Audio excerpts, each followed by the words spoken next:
고난을 통해 가는 하나님의 길에 대해서 말씀을 나누고자 합니다. 세상에 여러 가지 어려움과 고난이 다가올 때 그것을 대처하는 방법이 사람마다 다릅니다. 적지 않은 사람들이 어려움이 다가오면 어찌 나에게 이와 같은 재앙이 다가오고 고통스러운 일이 다가오는가 해서 좌절하고 낙심합니다.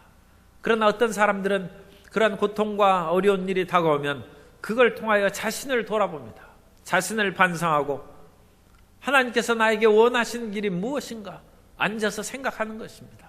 그래서 궤도를 수정하고 고난을 통하여 주님이 가르쳐 주시는 길로 걸어가는 것입니다.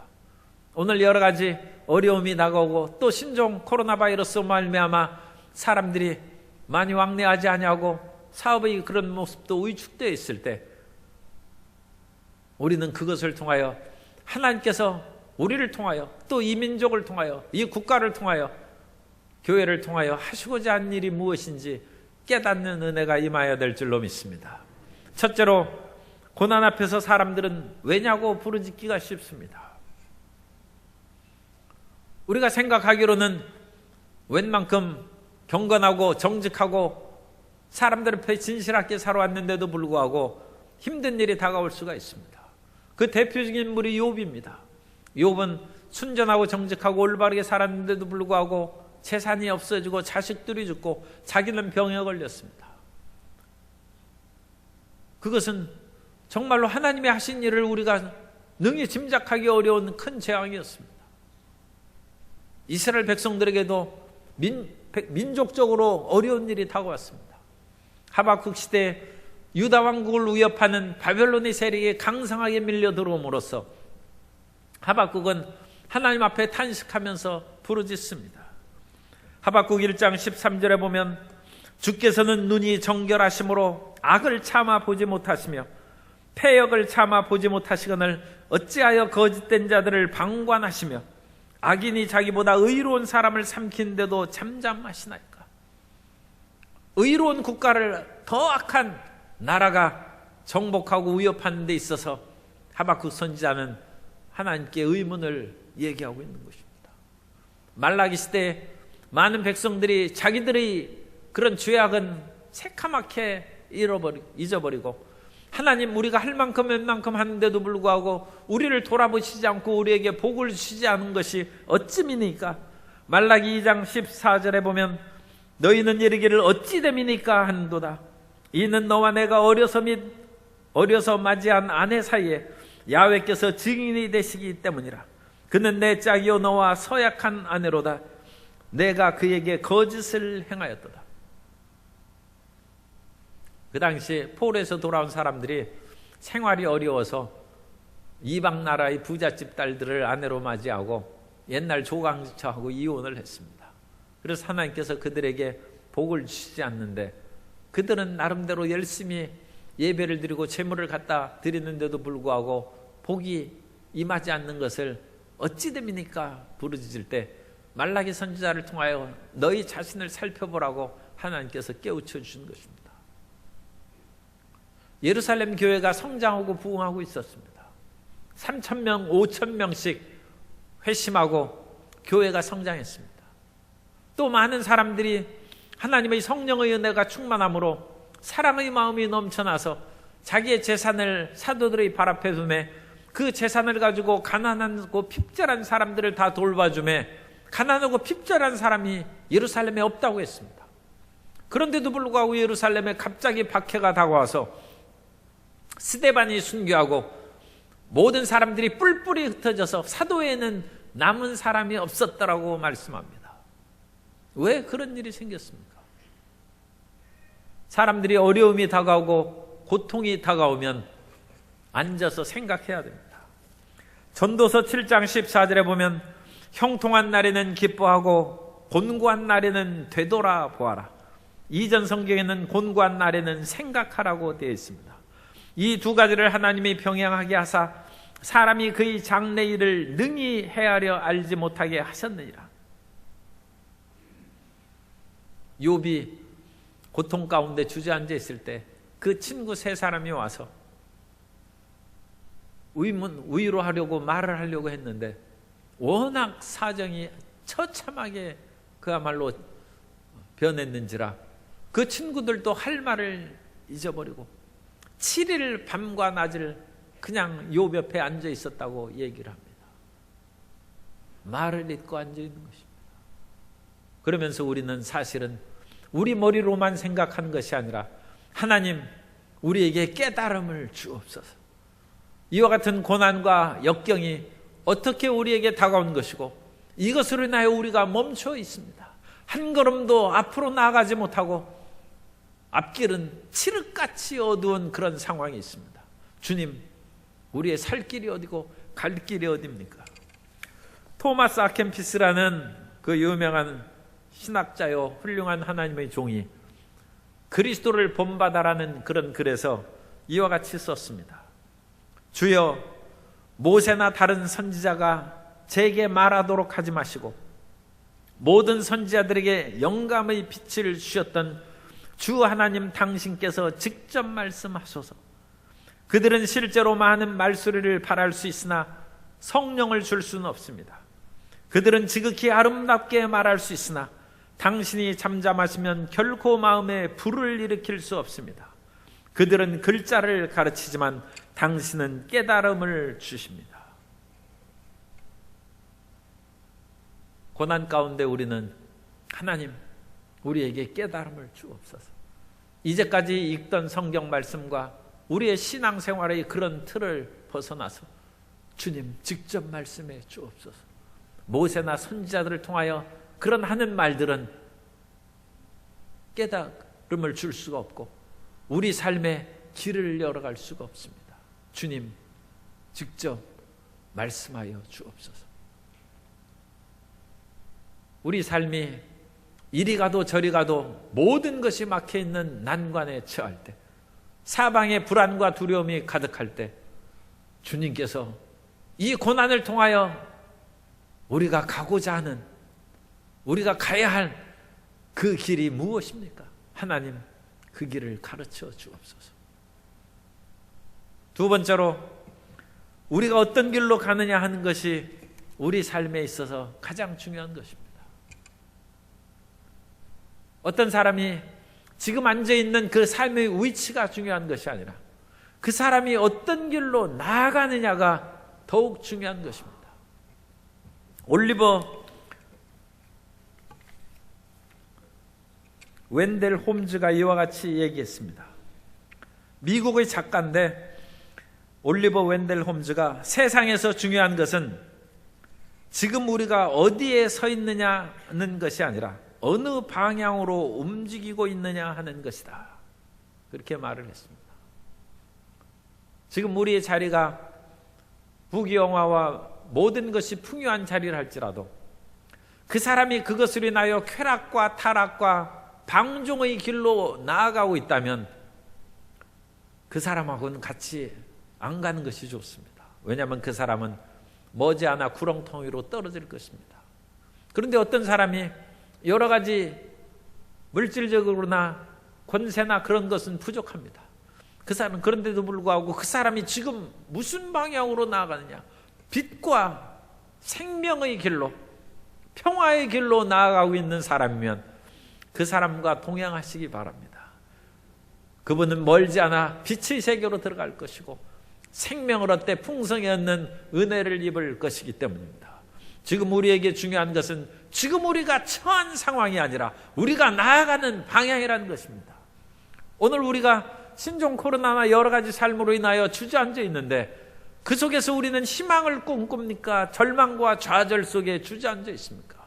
우리가 어느 방향으로 나아가느냐가 우리의 내일을 이끌어갈 것이고 이 나라와 백성들의 길을 이끌어줄 것입니다. 메소포타미아에 발람이라는 유명한 선지자가 있었습니다. 그 사람의 이름이 알려져서 이스라엘 백성들이 애굽에서 나와서 모압 평지에 있을 때 모압 왕 발락이 이스라엘을 저주해서 멸명시켜야 되겠다 싶어서 메소포타미아의 발람에게 신하들을 보냅니다. 2번에 걸쳐서 풍성한 물질을 약속하고 내가 존귀한 것을 당신에게 가득 줄 테니까 이리로 와서 이스라엘을 저주하라고 합니다. 발람이 지금 존귀하고 사람들에게 명망이 있는 그런 위치에 있었을지라도 그 사람은 재물의 눈이 어두워서 그 발락이 보낸 신하들을 따라갑니다. 이스라엘을 저주하러 가는, 하나님이 그 길을 원하시겠습니까? 결국은 발람은 하나님의 책망을 받고, 성경에는 불의의 싹스를 위하여 어긋난 길로 간 발람이라고 말씀하고 있습니다. 우리 앞에 어떤 유혹이나 어떤 삶의 여건이 다가온다 할지라도 우리는 그 길의 방향을 생각해야 됩니다. 내가 그곳을 가서 하나님이 원하신 일을 행할 것인지, 아니면 나의 쾌락과 세상에 대한 욕심으로 그 길을 걸어간 것인지 방향을 바라봐야 됩니다. 이스라엘 백성들이 애굽에서 나와서 시내산에서 하나님의 말씀을 받고 이제 젖과 꿀인 땅으로 들어갈 그 목전에 있습니다. 그들이 가데스 바네아라는 유다의 남방 지역에 있는 그런 오아시스입니다. 그 샘에 머물러 있을 때 하나님께서 이 백성들을 그대로 진격해서 가나안 땅으로 들어가게 하시려 했는데 백성들이 마음에 두려움이 생겼어요. 그래서 우리가 12명의 정탐꾼을 보내서 한번 탐지한 후에 들어가는 것이 좋지 않겠습니까? 그것도 나쁜 것이 아니죠. 상황을 봐야 자기들의 인적이나 인명 손상이라든지 여러 가지 상황을 나쁘게 하는 것을 줄일 수가 있습니다. 그래서 하나님께서 그러라고 했는데, 그 정탐하고 돌아온 10명의 정탐꾼들이 얘기합니다. 우리가 가본 땅은 과연 아름답고 젖과 꿀인 땅인데 중요한 것은 그들은 우리보다 강하다는 것이다. 그들의 성읍은 높고 그들은 장대한 키를 가진 사람들이어서 우리가 들어가봤자 우리는 그들의 칼날에 죽을 것이고 우리의 자녀들은 그들의 손에 사로잡혀 종이 될 것이다. 지금까지 하나님의 도움과 하나님의 실력으로 그 강한 애굽에서 열재앙을 통하여 빠져나오고 넘실거리는 홍해물을 하나님의 역사에 의해서 건너오고 광야에서 만나와 메추라기를 먹으며 살아온 것을 새까맣게 잊어버리고 하나님의 도우심을 생각하지 아니하고 자기들의 실력과 생각으로만 하나님께서 원하시는 가나안 땅으로 가는 것이 아니라 애굽으로 돌아가자고 했어요. 우리가 들어가면 죽을 것이니 애굽으로 돌아가자. 그 백성이 하나님의 뜻을 거스려서 자기의 길을, 죄악의 길을, 이전의 옛사람의 길로 돌아갔는데 살아남겠습니까? 결국 그들은 광야에서 다 죽어만 것입니다. 우리는 고난이 문제가 아니라 그 고난 앞에서 갈 길을 생각해요. 이 고난 앞에 그저 주저앉아서 탄식만 하고 있을 것인가? 아니면 이렇게 됐으니까 나는 이제 다시 세상으로 간다. 예수님이 십자가를 지실 것을 생각하고 그것을 말씀하시자 가룟 유다는 예수님께서 우리 죄를 위하여 십자가를 지시지 않으면 우리 죄가 어찌 없으시겠습니까? 세상 죄를 지고 가는 하나님의 어린 양인 예수님께서 십자가를 지셔야 될 거 아닙니까? 그래야 우리가 죄 사함을 받고 예수님께서 십자가를 지심으로 쪼개신 그 육체 사유로 연 새롭고 살 길을 통하여 하나님의 은혜의 보좌에 들어가는 것입니다. 그런데 그건 새까맣게 잊어버리고 나는 예수님을 믿고 이제 부귀영화를 누리려고 했는데 그게 수포로 돌아갔으니까 예수님을 그냥 은 30에 가룟 유다는 팔아버렸습니다. 사도 바울을 따라다니면서 명예를 얻고 존경을 받으려고 했던 대마는 바울이 로마 감옥에 갇혀서 그야말로 고생하고 있는 것을 보자 성경에 대마는 세상을 사랑하여 나를 버리고 데살로니카로 갔다고. 대마가 밖에 나갈 수도 있죠. 그런데 세상을 사랑하고 바울을 버렸다는 것입니다. 고난 앞에 있을 때 어느 길로 가느냐 우리가 생각해야 됩니다. 우리는 고난을 당해도 결코 굴하지 말고 하나님이 원하시는 길을 걸어가야 될 줄로 믿습니다. 우리가 비바람을 만나서 잠시 헛간 같은 데 피할 수 있어요.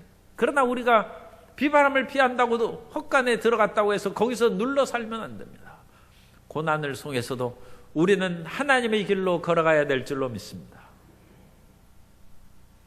옛날에 나무꾼과 선녀 이야기는 여러 가지 사람들이 버전을 만들어서 이제 복잡하게 됐습니다만 어쨌든 근본 이야기를 보면 나무꾼이 나무를 하다가 그야말로 결혼도 못하고 노총각으로 늙어가고 있는데 얼마나 인생이 슬픕니까? 그런데 어느 날 사슴이 헐레벌떡 뛰어오더니 어쨌든 사슴도 말을 배워야 되는 것이죠. 나 좀 살려달라고 그러고. 그래가지고 나무꾼이 사슴을 감춰뒀어. 그랬더니 사슴이 죽을 나를 살려줬으니까 내가 은혜를 갚겠다. 내가 뭐 다른 것은 줄 것 없고 다만 내가 여기저기 뛰어다니면서 보니까 저 위에 그 선녀 폭포가 있는데 거기 선녀들이 내려와서 목욕하는데 날개 옷을 벗어두니까 날개 옷 하나 감춰두면 그 선녀를 아내로 맞이할 수 있을 것이다. 그래서 가보니까 선녀들이 목욕하는데 날개 옷을 하나 감췄어요. 그랬더니 선녀들이 날개 옷을 입고 다 가는데 한 명이 남았어요. 그래가지고 아내를 맞이하고 그렇게 살았는데 애를 2명이나 낳고 그러니까 이제 나무꾼이 안심하고 자기 그 아내의 선녀 옷이 어디에 있다는 것을 가르쳐줬어요. 그랬더니 그 선녀가, 아내인 선녀가 날개 옷을 입더니 2 아들을 양손에 끼고 하늘로 날아가 버렸어요. 여러분, 하늘에 있는 존재가 나무꾼하고 살 수 있습니까? 나무꾼으로 보면 말할 수 없이 지금 행복하고 좋지만 하늘의 존재가 어찌 땅에 살 수 있겠습니까?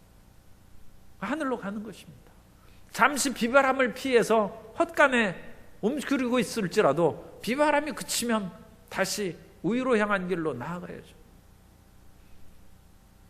그렇게 끝나면 너무 슬프니까 이제 덧붙여 만들었어요. 나무꾼이 열심히 기도했더니 하늘에서 두레박이 내려와서 두레박 타고 하늘로 올라갔어요. 그게 좋은 것입니다. 인생은 나무꾼으로 끝내서는 안 되고 그 고난과 역병을 통하여 부르짖어 기도함으로 하늘로 올라가는 존재가 되어야 될 줄로 믿습니다. 우리는 고난을 통하여 하나님께 나오고 고난을 통하여 기도하는 사람이 되고 고난을 통하여 우위로 향한 생명길로 올라가는 사람이 되어야 될 줄로 믿습니다. 예루살렘에 있는 성도들이 핍박을 받았어요. 그 사람들에게 무슨 잘못한 것이 드러나지를 않아요. 그죠? 가끔 원망받을 만한 일이 있어서 헬라파 과부들이 구제에서 빠짐에 그것도 금방 고쳤습니다. 그래서 7 집사를 피택해서 사도들은 이제 기도와 말씀 전한 것에 전념하고 구제하는 일은 7 집사에 맡겼는데 교회가 평안하고 더욱 성장했는데 어찌 그런 핍박이 나옵니까? 그런데 하나님께서는 예루살렘 교회만 안에서 옹기종기 모여서 사는 것을 원치 않으셨습니다. 그러므로 아픔이 좀 다가오긴 했지만 그들이 흩어져서 유대와 사마리아와 땅끝까지 복음을 증거하기를 원하셨던 것이죠. 그게 하나님의 길입니다. 원래 성령께서 오신 것은 우리만 잘되라고 성령이 임하신 것이 아니라 성령이 임하시면 너희가 권능을 받고 예루살렘과 온 유대와 사마리아와 땅끝까지 이르러 내 증인이 되는 것입니다. 예수님의 증인으로 살아야죠. 그것이 우리에게 성령을 주시고 우리에게 복을 주시는 이유인 것입니다. 우리는 하나님이 원하시는 길로 걸어가는 자녀가 되어야 될 줄로 믿습니다. 하나님이 우리를 위하시고 우리 죄를 사하시고 우리를 돌보시고 성령을 주신 것은 하나님께서 원하시는 길로 걸어가고 우리도 그 하나님의 뜻을 이루기 위해서 그러한 복을 주신 줄 믿습니다. 그것이 안 되자 하나님께서 억지로 그들을, 그러니까 최소한의 그런 피해가 있게 하셔서 7 집사에서 3명이 죽고 4명이 죽은 거 아니라 스데반만 순교했어요. 최소한. 그래서 빌립은 자기도 모르게 발걸음이 사마리아로 갔어요. 또 어떤 사람은 유대로 갔어요. 또 어떤 사람은 안디옥까지, 그건 시리아 안디옥입니다. 멀리 이제 땅끝까지 나가는 안디옥의 선교 본부를 하기 위해서 그 안디옥까지도 핍박받았을 때 거기까지도 간 사람이 있다는 것입니다. 사람들이 사방으로 흩어졌어요. 자기도 모르게 하나님의 길을 간 것입니다. 그래서 빌립이 사마리아 가서 하나님의 뜻대로 하나님의 길을 갔으니까 거기에서 말씀을 증거하며 귀신이 떠나가고 중풍병자가 치료함을 받고 걷지 못한 사람이 걷는 기적이 일어나고 그 성에 기쁨이 충만했다는 것입니다. 고난 가운데 하나님의 뜻을 걸어가는 성도 여러분 되시기를 주님 이름으로 축원합니다. 그 길을 걸어가면 세 번째로 하나님의 예비하신 놀라운 복이 임하게 되는 것입니다. 세 번째로 하나님의 원하신 길로 가면 좋은 열매를 맺는 것입니다. 우리가 고난을 당한 것은 그 당하는 즈음엔 슬플지라도 시편 기자가 얘기하는 것처럼 유익함이 있습니다. 시편 119편 71절에 보면 고난 당한 것이 내게 유익이라 이로 말미암아 내가 주의 율례들을 배우게 되었나이다. 하나님께서는 우리를 어찌 헛고생을 시키고 일부러 괴롭게 하겠습니까? 그 아들을 아끼지 않고 우리를 주시는 사랑의 하나님께서, 세상을 이처럼 사랑하사 독생자를 주신 그 사랑의 하나님께서 우리를 어찌 그냥 고난과 비통 가운데 주시겠습니까? 그것을 통하여 우리는 깨달아야 되고 주의 우리를 깨닫게 하는 음성을 반드시 들어야 될 줄로 믿습니다. 욥이 자기도 생각해봐도 난데없는 그런 봉변이죠. 그런 재앙을 만났어요. 그런데 욥은 하나님이 인정한 믿음의 사람입니다. 결코 욥은 믿음을 배반하지 아니하고 대마처럼 세상을 향해 가지 아니하고 끝까지 하나님을 의지하고 붙들고 있음에 하나님께서 마지막에 그에게 나타나서 그에게 갑절의 복을 주셨다고 말씀합니다. 욥기 42장 12절 이하에 보면 야훼께서 욥의 말년에 욥에게 처음보다 더 복을 주시니 그가 양 14,000과 이전엔 양이 7,000마리 있다가 다 없어졌는데 양이 14,000 2배가 됐어요. 낙타가 3,000마리였는데 6,000, 소가 1,000결이 암나길에 1,000을 두었고 또 아들 7과 딸 3을 두었으며 모든 것이 2배로 됐어요. 자녀가 원래 아들 7하고 딸 3인데 죽었지 않습니까? 그런데 그 사람들이 없어진 것이 아니라 하나님을 믿고 그같이 경외하며 살던 자녀들인데 천국 갔죠. 천국에 살아있는 것입니다. 그리고 천국에 10명 있고 이 지상에 다시 아들 7, 딸 3 낳았으니까 20명 됐어요. 그러니까 20명도 낳을 수 있어요. 여러분 20명도 낳을 수 있어요. 하나님께서 20명들을 다 복을 주시고 그 딸들은 또 존귀한 자로서 이름을 날리게 하나님께서 복을 주셨다는 것입니다. 우리가 하박국의 그런 깨달음을 통해서 오늘날 예수님을 믿게 됐는데 중세 때 수많은 사람들이 천국 가기 위해서 몸부림치니까 그 헌금을 많이 내야 된다 또는 구제를 해야 된다 온갖 선행을 해야 된다 해서 복잡했습니다. 그런데 그런 것으로 인하여 마음의 평안을 얻지 못하는 마틴 루터가 도대체 그런 것으로 인하여 영생을 얻었다는 확신을 얻지 못한다. 그래서 하나님 앞에 부르짖어 기도하고 깨달은 것이 하박국 2장 4절의 말씀입니다. 그것이 이제 직접적으로는 로마서 1장 17절의 말씀인데 그 말씀이 나의 의인은 믿음으로 말미암아 살리라. 하박국 선지자가 너무 마음에 의심이 생기고 괴로움이 생겨서 하나님 도대체 악한 바벨론이 우리 유다를 괴롭히는 이유가 뭡니까 하면서 하나님께 기도하고 하나님의 음성을 들으려고 온 힘을 기울였을 때 하박국 2장 4절 그것은 이제 로마서 1장 17절에서 사도 바울이 인용한 것입니다. 보라 그의 마음은 교만하여 그 속에서 정직하지 못하나 의인은 그의 믿음으로 말미암아 살리라. 그리고 오늘날 예수 믿으면 우리가 구원받는 그 놀라운 역사가 하박국이 고난을 통하여 하나님의 길을 걸어감으로 우리에게 계시된 하나님의 말씀인 줄로 믿습니다.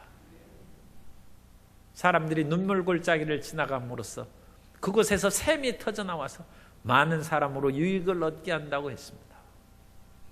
오늘날에도 그와 같은 믿음의 사람이 있어요.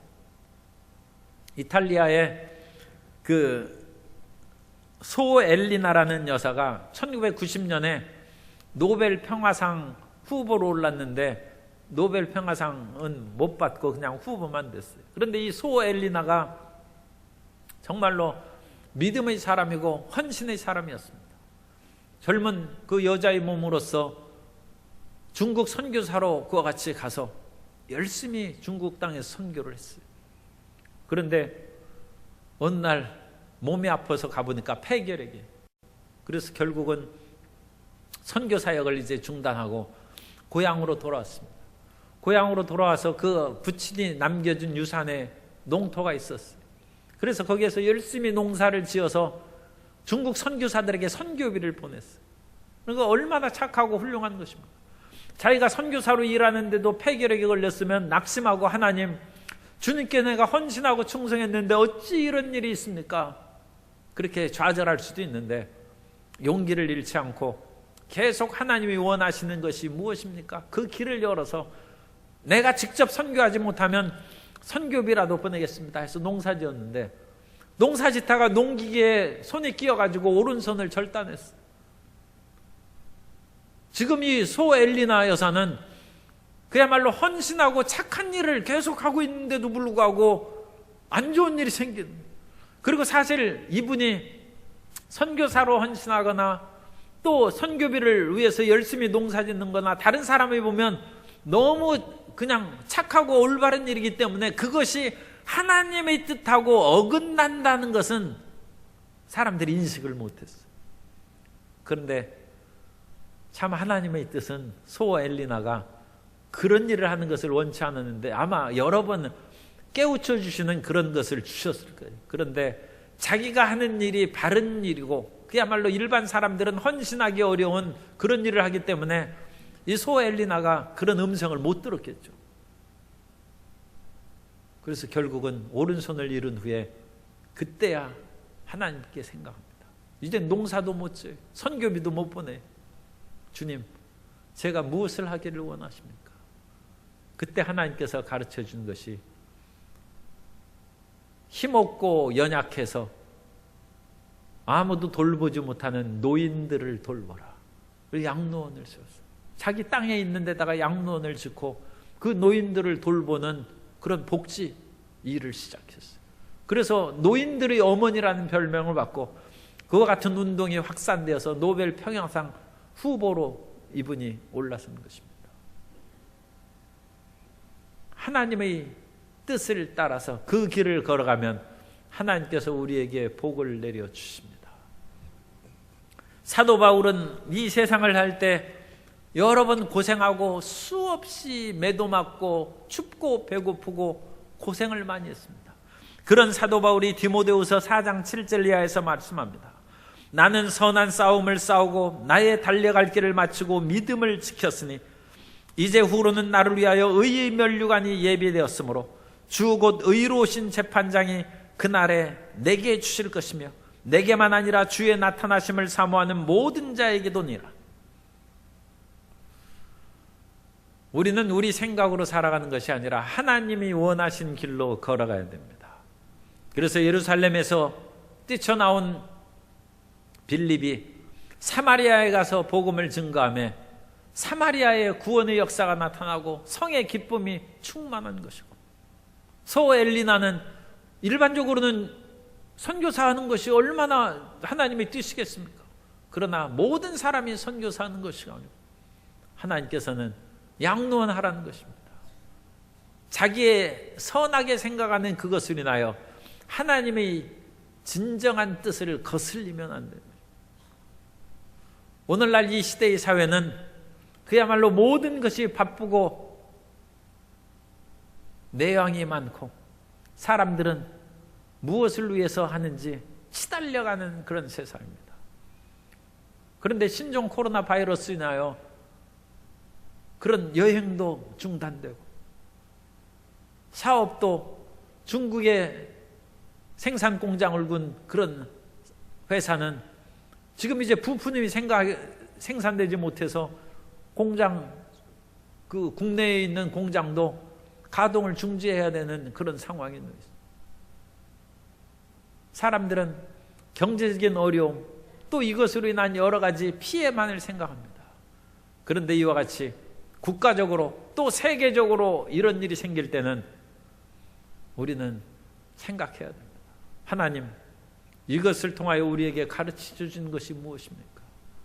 인간이 지금 끊임없이 물질 생산, 과잉 생산, 탐욕을 향하여 치달려가고 있는데 그것을 인하여 지구가 온난화 현상이 되고 오염이 있어서 호주에는 몇 달째 불이 나서 남한만한 그런 것이 다 타버렸어요.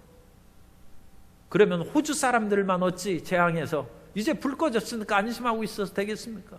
그런 일이 세계 곳곳에 어디에 다시 일어나지 않는다는 보장이 어디 있습니까? 세계 모든 시민이 생각해야 됩니다.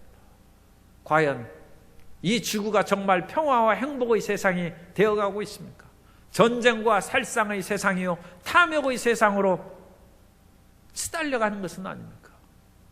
곤고한 날에는 되돌아보고 곤고한 날에는 생각해 보는 것입니다. 우리가 세계의 모든 것을 이끌어가는 그런 지도자들은 아니니까 우리가 그것까지 어찌 다 관여하겠어요? 그러나 우리는 그런 마음으로 함께 기도하고 우리는 기도에 있어서는 지도자가 되어야 될 줄로 믿습니다. 우리의 기도는 세계를 이끌어가는 기도가 되어야 될 줄로 믿습니다. 더 나아가서 우리 자신의 문제에 대해서는 지금 경제적 또는 생활적인 여러 가지 일들이 생길 때 우리 자신을 살펴보고 주님, 이 상황에서 우리가 무엇을 해야 됩니까? 하나님께서 원하시는 길이 무엇입니까?